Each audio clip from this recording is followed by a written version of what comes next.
Blessed Passover, blessed Good Friday, and blessed Resurrection Sunday today. Amin, saudara-saudara. Orang bilang blessed Easter. It's good. Nggak apa-apa. Nggak masalah, saudara-saudara. Say happy Easter kepada semua. Saudara-saudara, this is the biggest event. Ini adalah peristiwa yang paling besar, saudara-saudara, dalam iman kekristenan kita, yaitu Paskah. It's even greater daripada Natal. Natal mungkin seru lah ya, tapi Natal itu punya tujuan. Tujuan akhirnya adalah Paskah, saudara. Kebangkitan Yesus Kristus. By the way, Paskah ini bukan sekedar tradisi atau liburan biasa ya. Paskah ini adalah tentang suatu kisah tentang bagaimana kehidupan bisa mengalahkan kematian, saudara. Hidup yang mengalahkan maut. Bagaimana terang mengalahkan kegelapan. Amin. The light shall overcome the darkness. Jadi saudara, saudara berasa apa yang gelap dalam kehidupanmu? Mungkin saudara-saudara merasa jiwa saya kok rasanya gelap. Pembukuan saya, bisnis saya rasanya gelap. Keuangan saya rasanya gelap gitu ya. Rumah saya rasanya gelap karena PLN belum sempat dibayar tokennya gitu. Mungkin gitu ya. Well, saudara, di dalam kegelapan, saudara tahu ada sinar yang tidak pernah mati. Ada terang yang tidak pernah bisa dikuasai oleh kegelapan. Ada kebangkitan yang tidak bisa dikuasai oleh kematian. Ada kesehatan dan kesembuhan yang tidak bisa dikalahkan oleh sakit penyakit, saudara. Karena 2000 tahun yang lalu, di pagi Paskah yang pertama, by the way, ini adalah bagian daripada Easter itu atau Paskah itu panjang, saudara. Dimulai dari tanggal 14 Nisan menurut kalendernya orang Yahudi. Kemudian setelah Yesus dikorbankan on a Good Friday, because kita tahu bahwa kita nggak ada satupun yang baik, sebab itu yang baik itu cuma Tuhan, dan perlu korban yang baik untuk mewakili kita yang tidak baik. Kalau kita merasa kita bisa sanggup berkorban untuk segala sesuatunya, untuk berkat-berkat kita, cobalah.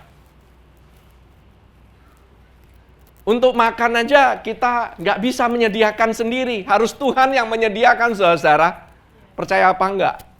Saudara, sekarang katanya bisa ada namanya synthetic meat ya. Tapi synthetic meat nggak sama ya dengan real meat. And I hope they will not make synthetic pork. By the way, hari ini ada yang dikorbankan, saudara-saudara. Di depan sana sudah ada yang dikorbankan untuk kita semua. 1 ekor, 25 kilo. Luar biasa, saudara. Yang di sini nih, ini sangat-sangat luar biasa. Ini pendukung saya. Ini. By the way, kubur Yesus ini dapati kosong. Karena apa? Dia sudah nggak ada di dalam, saudara. Dia sudah bangkit dari kematian. Kubur aja nggak bisa nahan dia.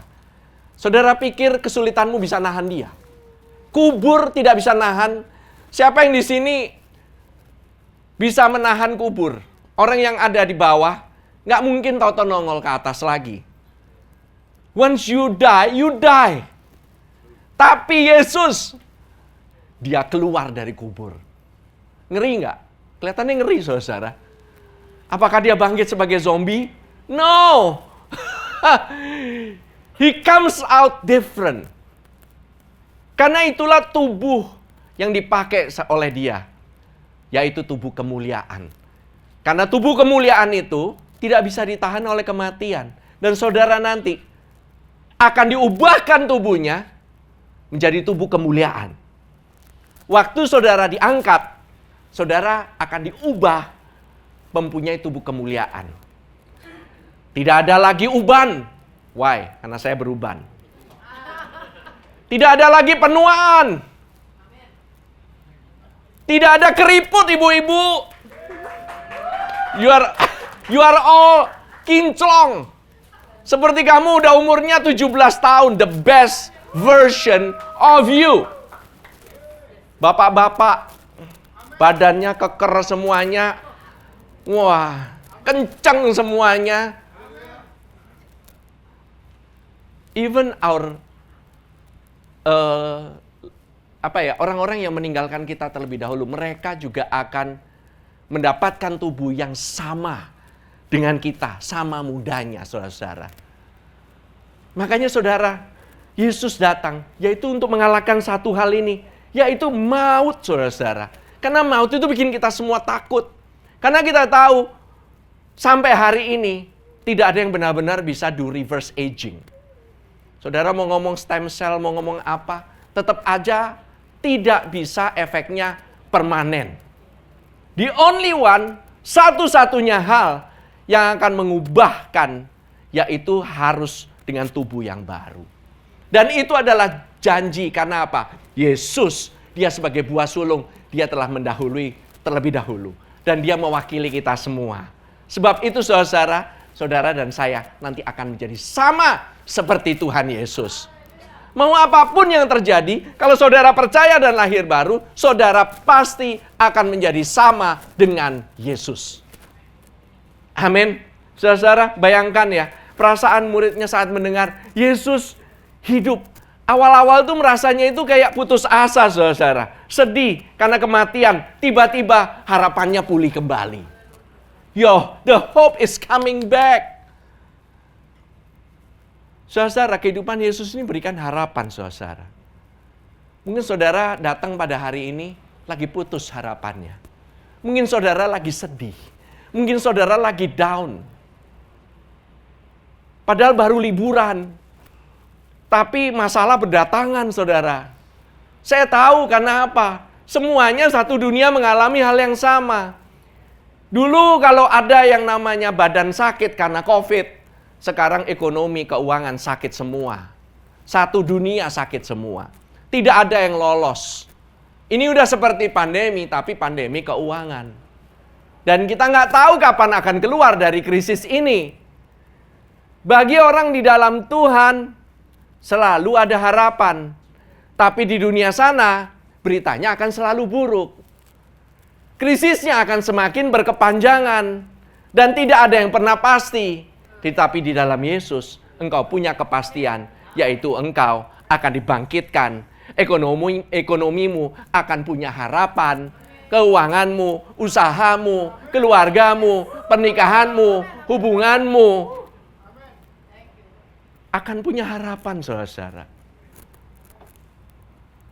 Tema Paskah kita hari ini adalah Alive in Favor. Hidup dalam anugerahnya. Artinya apa? Karena Yesus hidup, kita pun dihidupkan kembali. Untuk apa? Untuk hidup di dalam anugerah Tuhan yang berlimpah, saudara-saudara. Mari kita renungkan bersama-sama ya. Makna daripada kebangkitan Yesus ini dan bagaimana kita bisa hidup di dalam favor-nya Tuhan. Pertama, kita perlu memahami makna akan kebangkitan Kristus. Kebangkitan Yesus ini bukan sekedar mujizat yang spektakuler. It's already spectacular by itself. Seseorang bangkit dari kematian. Kita juga di dalam beberapa instances, kita tahu ada orang yang bangkit dari kematian. Lazarus pun bangkit daripada kematian. Tetapi ini bukan hanya sekedar kebangkitan dari seseorang yang mati, tetapi ini adalah fondasi daripada iman kita semua, saudara-saudara. Why? Karena Roma pasal 6 ayat 4 katakan demikian. Dengan demikian, kita telah dikuburkan bersama-sama dengan Dia oleh baptisan dalam kematian. Saudara-saudara, mengapa seseorang harus mati? Karena upah dosa adalah maut. Tidak ada satupun yang lolos dari dosa. Amin. Ada yang di sini nggak pernah berbuat dosa, nggak pernah ngalamin dosa sama sekali?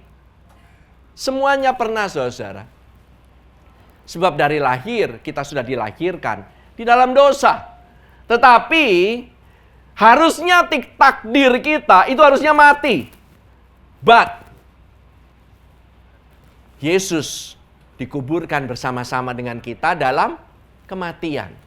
Supaya apa? Supaya sama seperti Kristus telah dibangkitkan dari antara orang mati oleh kemuliaan Bapa, demikian juga kita akan hidup dalam hidup yang baru, saudara.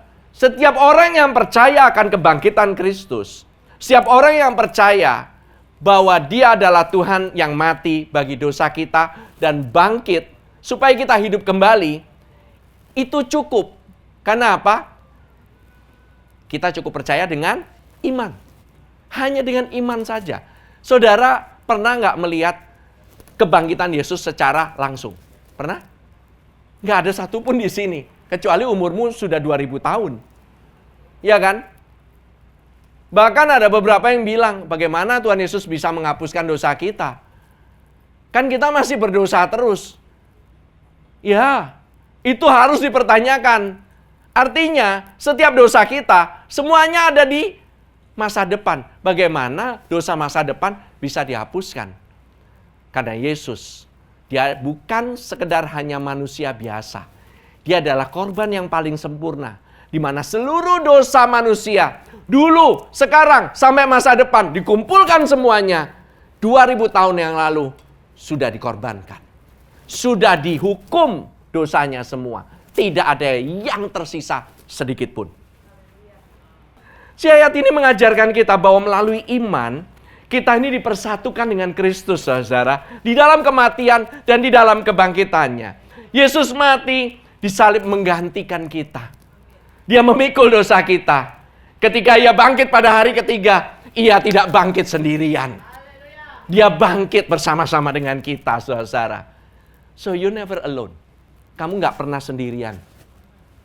Jangan pikir bahwa kamu tuh, aduh, saya ini terpuruk sekarang, saya sendirian. No. Karena ada Yesus. Kamu nggak sendirian lagi. Amin. Kamu punya Yesus yang punya kuasa kebangkitan.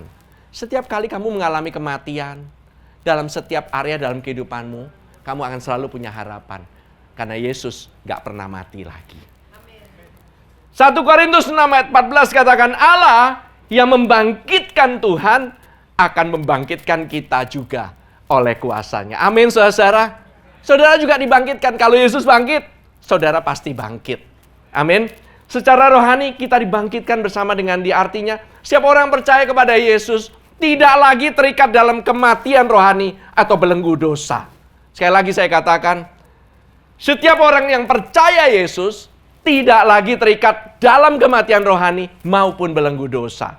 Sebab sama seperti Yesus keluar dari kubur dengan tubuh kemuliaan, kita keluar dari kubur dosa kita dengan hidup yang baru, saudara. Saudara mempunyai hidup yang baru. Saudara tahu hidup yang baru? Hidup lamamu itu kamu mungkin melihat, oh saya dulu belum terima Tuhan Yesus, saya nggak ada harapan. Hidupmu yang baru itu hidup yang penuh dengan harapan. Hidupmu yang lama dulu kamu terpisah dari Tuhan. Sekarang hidupmu tidak pernah terpisah lagi dari Tuhan. Selalu kamu akan ada seseorang yang menemani kamu. 24 jam kali 7 kali 365 hari.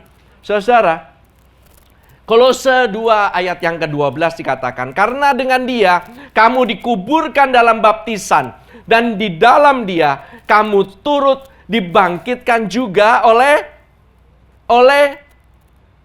kamu turut dibangkitkan juga oleh kepercayaanmu kepada kerja kuasa Allah yang telah membangkitkan Dia dari antara orang mati. So, bagaimana kamu bisa mengalami kebangkitan itu? Cukup dengan percaya. Once you believe, Tuhan bangkitin kamu. Kamu percaya sama Yesus hari ini, Tuhan bangkitin kamu. Bagi orang yang mungkin baru pertama kali mendengar akan kabar baik ini, dan kau baru tahu bahwa ternyata cukup dengan percaya. Terlalu gampang nggak? Ya, kelihatannya terlalu gampang. Tetapi ini ada harga yang mahal yang harus dibayar. Yesus harus mati dan bangkit kembali. Kuasanya dahsyat sekali untuk membuat engkau bisa mengalami yang namanya iman. Kalau engkau bisa punya iman, jangan pikir itu karena usahamu. Engkau bisa punya iman karena Yesus adalah yang awal dari iman dan yang akhir dari iman. Oleh karena Yesus, kamu bisa mengalami kebangkitan juga. Amin. Percaya pada hari ini, saudara. Waktu engkau percaya, engkau tahu kelihatannya masa depan saya nggak tahu. Dolar mau jadi berapa? Jangan tanya pastor. Tanyalah orang-orang ekonomi di luar sana. Tapi waktu engkau tanya orang ekonomi, ahli keuangan di luar sana, saudara tahu nggak jawabannya apa? Saya juga tidak tahu. Orang bilang, tergantung Amerika, tergantung China. Kalau saya nggak mau hidup tergantung Amerika, tergantung China. Saya mau hidup tergantung sama Tuhan yang menentukan ekonomi saya. Amin. Yang menentukan keberuntunganmu adalah Tuhan, bukan Amerika dan China. Bukan perang dagang. Orang mau perang dagang mau sampai perang dunia keberapapun, kalau kamu punya Tuhan, kamu pasti sukses. Nggak akan fail, saudara-saudara. Karena apa? Tuhan kita tidak pernah ada rekod gagal. Buktinya dia bisa bangun kok. Itu udah keberhasilan yang paling mentok, saudara-saudara. That's why kita menyembah Tuhan yang hidup, yang tidak pernah gagal. Ini kabar baik dan luar biasa, bukan, saudara-saudara? Kalau kita yang tadinya mati, sekarang dibuat hidup. Karena Alkitab berkata, dahulu kita mati karena pelanggaran-pelanggaran dan dosa-dosa. Tetapi karena kasih Allah yang besar melalui korban daripada Yesus Kristus, kita dihidupkan kembali. Si kebangkitan Kristus itu apa? Jaminan dari kebangkitan rohanian kita. Kebangkitan Kristus itu jaminan bahwa kita ini sudah dibenarkan. Efesus 2 ayat yang ke-6 katakan, di dalam Kristus Yesus, Ia telah membangkitkan kita juga dan memberikan tempat bersama-sama dengan Dia di sorga. Saudara, nggak cukup Dia untuk mati di atas kayu salib. Nggak cukup Dia untuk bangkit. Tetapi Dia harus naik ke surga, memberikan tempat bagi kita semua. Mewakili kita semua. Untuk apa, saudara? Untuk memastikan bahwa identitas kita secure. Memastikan bahwa warisan kita pasti. Jaminannya apa? Tuhan Yesus sudah duduk di sebelah kanan Allah Bapa. Jaminan berkat kita, saudara. Untuk menjamin. Saudara tahu kalau saudara punya warisan. Saudara bikin apa? Surat warisan. Betul. Yang menjamin siapa? Lawyer, notaris, ya kan? Saksi, ada semuanya. Kalau saudara punya surat warisan hilang gimana? Apa yang terjadi?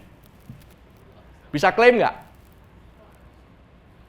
Nggak ada yang bisa klaim kan? Karena apa? Semuanya tergantung dari surat wasiat. Tetapi surat wasiat itu oleh Tuhan tidak diberikan dalam bentuk tertulis, saudara.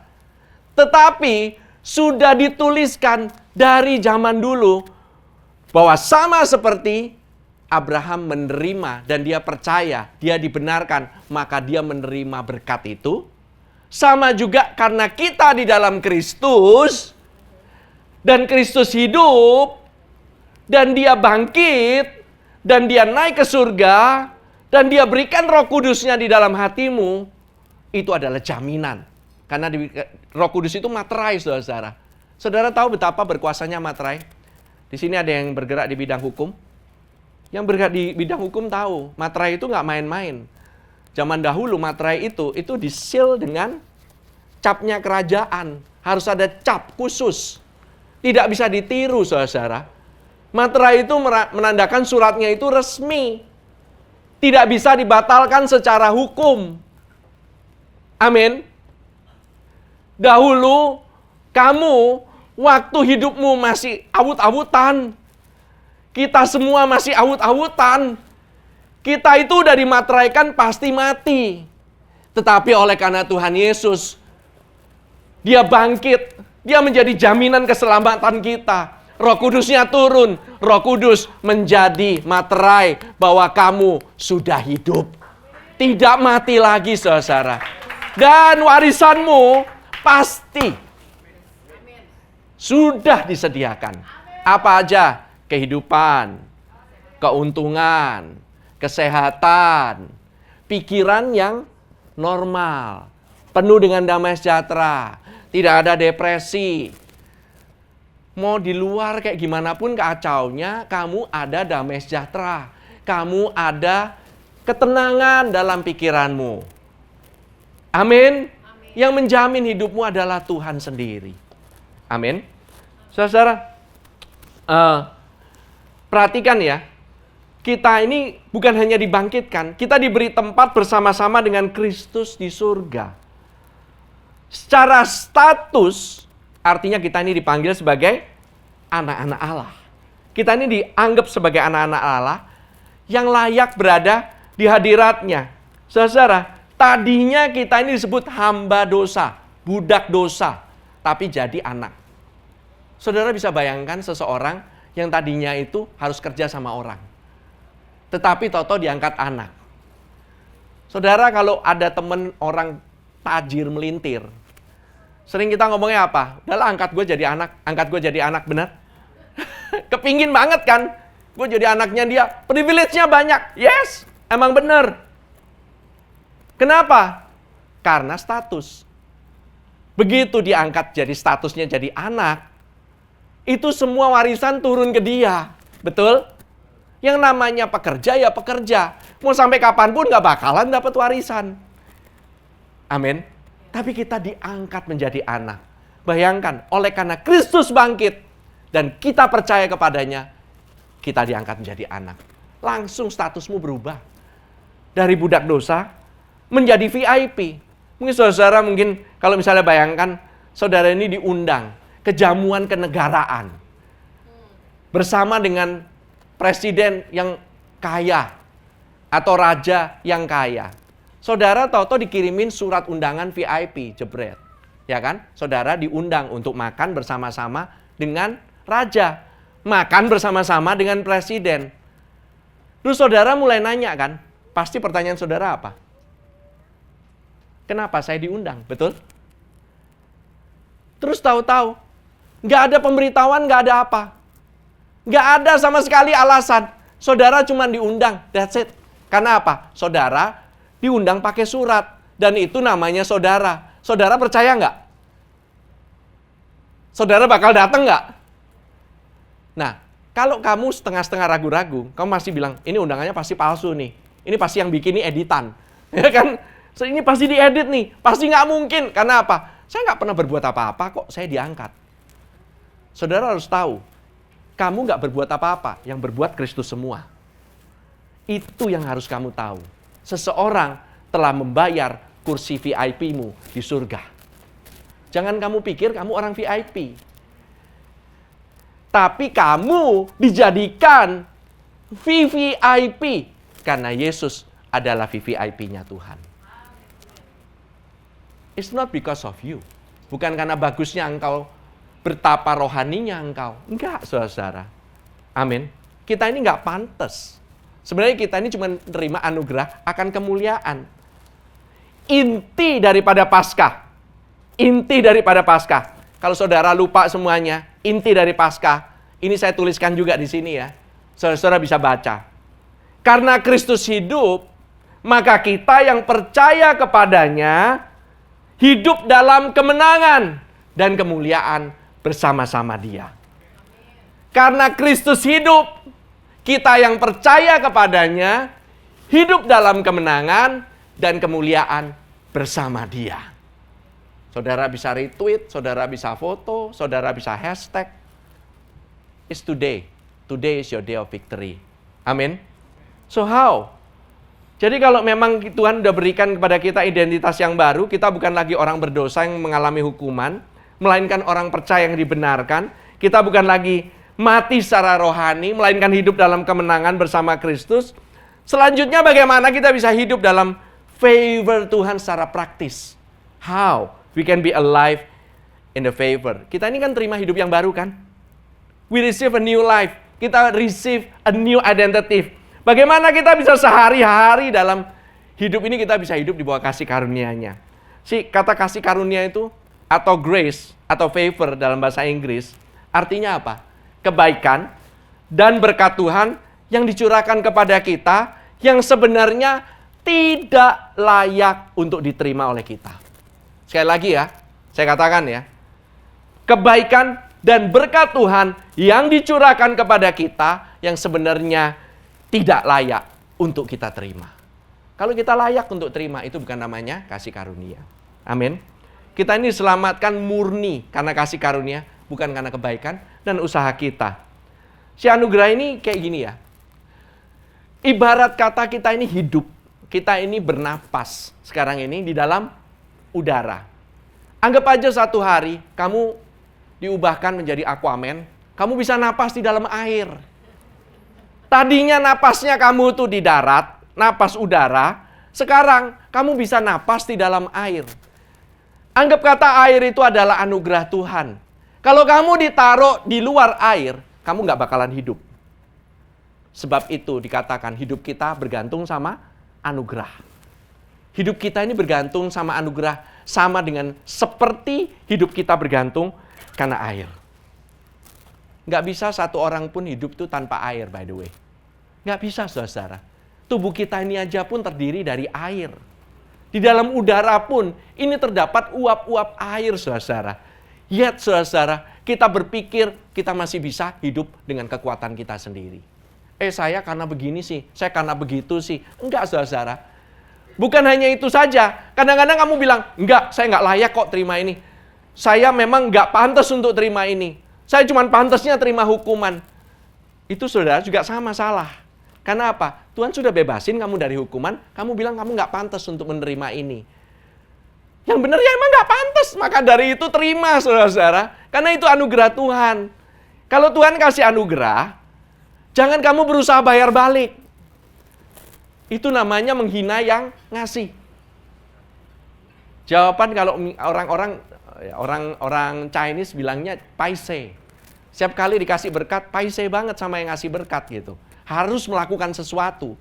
Dengan melakukan sesuatu, dia pikir, wah, semakin saya balas-balasan sama Tuhan nih, ya kan? Kan namanya orang itu suka balas-balasan. Udah dikirimin, dibalasin lagi, dikirimin, dibalasin lagi, ya kan? Paling nggak enakan. Orang Indonesia paling nggak enakan. Karena apa? Kita udah terbiasa seperti itu. Tapi kalau sama Tuhan, kamu mau balas-balasan sama dia, ngasih apapun, nggak pernah cukup. Karena pengorbanan dia, itu terlalu besar untuk kita. Harganya itu terlalu mahal, saudara. Efesus 2 ayat yang ke-7, itu menyatakan tujuan Allah, mengapa dia harus membangkitkan kita. Kenapa? Supaya pada masa yang akan datang, ia menunjukkan kepada kita apa? Kekayaan kasih karunia-Nya yang melimpah-limpah sesuai dengan kebaikannya terhadap kita dalam Kristus Yesus. Perhatikan kata ini ya, kekayaan kasih karunia-Nya yang melimpah-limpah. Bagaimana Allah itu tidak memberikan kepada kita anugerah yang pas-pasan. Dia kasih kepada kita anugerah yang berlimpah. Sekali lagi katakan, berlimpah. Abundantly. Enggak cuma pas-pasan, saudara. Kita hidup di bawah curahan kemurahan Tuhan setiap hari. It's like kamu hidup di bawah air terjunnya. Ini kayak kamu hidup nih ya. Saya tadi katakan ya. Saya kemarin tuh sempat bawa ini awan, saya bawa keliling aja gitu. Saya menganggap diri saya itu ada di bawah awan kasih karunia-Nya. Apapun yang saya lakukan berhasil, itu bukan karena saya, tapi karena awan kasih karunia-Nya, itu mengikuti saya. Kamu fokus nggak sama awannya? Enggak lah. Kamu fokus kerjakan kehidupanmu sehari-hari. Tapi dalam engkau mengerjakan, engkau hidup di bawah awan kasih karunia-Nya. Engkau nggak hidup berdasarkan karena usahamu sendiri. Karena kamu tahu usahamu sendiri ada batasnya. Tapi curahan kasih karunia Tuhan, no limit. Karena apa? Berlimpah-limpah. Dan kamu bilang, mana mungkin? Saya juga banyak buat dosa, saya banyak buat salah. That's why, saudara, saya bilang, jangan periksa dirimu. Periksa korbanmu. Apakah korbanmu layak? Yes. Sebab itu engkau dilayakkan. Apakah korbanmu itu setelah dia naik ke surga mengalami berkat? Kamu juga mengalami berkat. Sama, saudara. Statusnya sama. So, bagaimana wujud konkretnya dalam sehari-hari? Live without condemnation. Hidup tanpa rasa terhukum. Karena apa? Yesus telah menanggung hukuman dosa kita. Kita tidak lagi di bawah kutuk dan rasa bersalah yang menghantui kita. Dikatakan di Roma 8 ayat 1, demikianlah sekarang tidak ada penghukuman bagi mereka yang ada dalam Kristus Yesus. Kita bisa meninggalkan masa lalu kita kubur bersama-sama dengan Yesus. Anda mungkin pernah gagal, Anda pernah berbuat dosa, kubur itu semua bersama-sama dengan Yesus. Itu kegagalan itu adalah manusia lamamu. Apapun kegagalanmu, itu adalah manusia lama.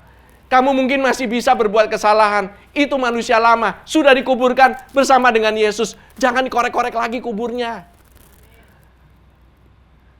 Di sini ada yang demen korek-korek sampah? Udah mati gitu ya, dikorek-korek gitu ya. Siapa tahu masih ada yang hidup. Saya sih nggak suka sih. Kenapa? Kenapa tahu nggak? Kenapa kok nggak suka sampah dikorek-korek? Pertama apa? Bau, betul. Perbuatan baik kita maupun perbuatan jahat kita sama Tuhan dianggapnya kain kotor. Kamu korek-korek lagi, kamu korek-korek kain kotor, kamu korek-korek sampah. Yang ada itu adalah bau. Kamu itu udah dikasih yang baru, jangan korek-korek sampah. Sampah udah lama, kubur. Kalau perlu bakar. Cuman bakar polusi ya, sekarang nggak boleh. Jadi harus kubur selama-lamanya, saudara. Kamu mungkin melihat, saya pernah buat salah ini, saya salah itu, saya gagal ini, saya merasa malu, berasa kayak begini, berasa kayak gitu. Kubur, saudara. Hiduplah tanpa perasaan bersalah. Hiduplah bebas. Jangan bawa-bawa sampah, saudara. Sampah dosa jangan dibawa. Sampah masa lalu jangan dibawa. Tinggalin semuanya. Lihat kepada Yesus. Disitulah hidupmu yang baru. Amin. Kedua, kau hidup dengan identitas yang baru sebagai anak Allah. Kita punya akses yang luar biasa ke ruang kerjanya Bapak kita yang luar biasa ini. Bapak kita sampai hari ini kerjanya adalah memberkati, menyelamatkan. Kamu tahu sumber berkatnya ada di Bapak kita, benar? Kalau Bapak kita sekarang di kantornya itu pekerjaannya semua. Itu perusahaannya. Itu di situ ada brankas isinya duit, diamond, ada emas segala macam gitu ya. Dan kamu sebagai anak, kamu masih takut untuk masuk ke dalam ruangan kerja bapakmu. Itu anak ada masalah. Tapi oleh karena Yesus, engkau telah diperdamaikan. Dia itu hidup untuk membenarkan kamu. Kamu statusnya anak. Boleh nggak anak masuk ke ruang kerja bapaknya? Cuman anak yang boleh lah. Di luar anak mana boleh? Mana bisa? Bisa gitu kalau misalnya kita punya mbak, punya bapak gitu dikasih tahu semua rahasia perusahaan. Nggak mungkin. Yang dikasih tahu rahasia siapa? Anak. Benar? Anak doang yang dikasih tahu rahasianya. Bagaimana kita bisa hidup? Kita hidup dalam sukacita. Dalam ucapan syukur senantiasa. Si orang yang hidup dalam anugerah itu menyadari bahwa hidupnya ini karena kasih karunia-Nya. Yang ada itu dia hidup dengan sukacita. Dia hidup dengan mengucap syukur. Nggak komplain terus, saudara-saudara. Kalau hidup kita komplain, mungkin kamu nggak ngerasain kasih karunia Tuhan. Mungkin kamu merasa, kamu komplain karena kamu yang usaha. Betul? Kadang kita ini merasa, karena ini sih saya gagal, karena si itu sih saya ditipu, karena ini sih hidup saya begini. Kamu nyalain semua orang, kamu mulai komplain. Tapi kalau kamu tahu, meskipun dia nipu saya, Tuhan tetap berkatin saya. Dia bisa gantikan berkat saya dengan berkat yang jauh lebih banyak, dengan jauh yang lebih baru. Ngapain saya mesti korek-korek lagi? Orang-orang itu anggap aja kayak ibarat kata hubungan ya. Saya nggak bilang orang lah ya. Karena mereka Tuhan juga sayang sama orang-orang itu. Tapi engkau menganggap itu hubungan yang toksik mungkin. Hubungan yang nggak baik. That relationship maybe needs to be just tinggalin, saudara. Maybe perlu ditinggalin. Perlu untuk dikubur. Nanti kalau urusan siapa yang bisa mengubahkan orang itu, bukan urusanmu. Itu urusan Tuhan. Kenapa kamu kepo, ikut-ikutan? Kayak kamu punya kuasa, bisa ngubah orang. Siapa yang berasa paling suka gitu ngebener-benerin orang? Paling suka gitu, wah, fixing people. Saudara harus tahu, yang depan yang khotbah, yang paling suka. I used to love just correcting people. Saya suka banget, ini nggak ada yang benar, semua saya komplain. Akhirnya yang apa? Apa yang terjadi? I live a miserable life. Hidup saya rasanya nggak enak. Tiap saat kayaknya nggak ada yang benar. Seolah-olah Tuhan ini mengutuki saya. Seolah-olah awan yang ada di atas ini bukan awan putih, awan hitam terus. Kenapa hidup saya kayak begini? Kenapa sih itu begini? Kenapa sih itu lebih diberkati daripada saya? Mulai ngiri satu dengan yang lainnya. Si tetangga ini hidupnya lebih kaya, yang itu udah naik mobil ini, yang ini segala macam. Mulai membanding-bandingkan satu dengan yang lain, saudara. That's not living with thanksgiving. Itu hidupnya sia-sia, saudara. Kemudian, saudara punya kekuatan dan pengharapan yang baru. Dan saudara bisa menjadi saluran anugerah bagi orang lain. Saudara tahu nggak kalau saudara hidupnya itu mengucap syukur. By the way, orang yang percaya energi, vibe, dalam posisi lagi susah kayak begini, kalau kamu ikut-ikutan susah, kalau kata orang yang suka usaha, nggak bagus lagi. Orang itu nggak demen deket-deket sama orang yang kelihatannya susah melulu gitu. Orang yang dekat sama orang yang vibe-nya enak kan. Orang yang energinya enak. Orang yang bersuka cita, orang yang punya Tuhan yang hidup.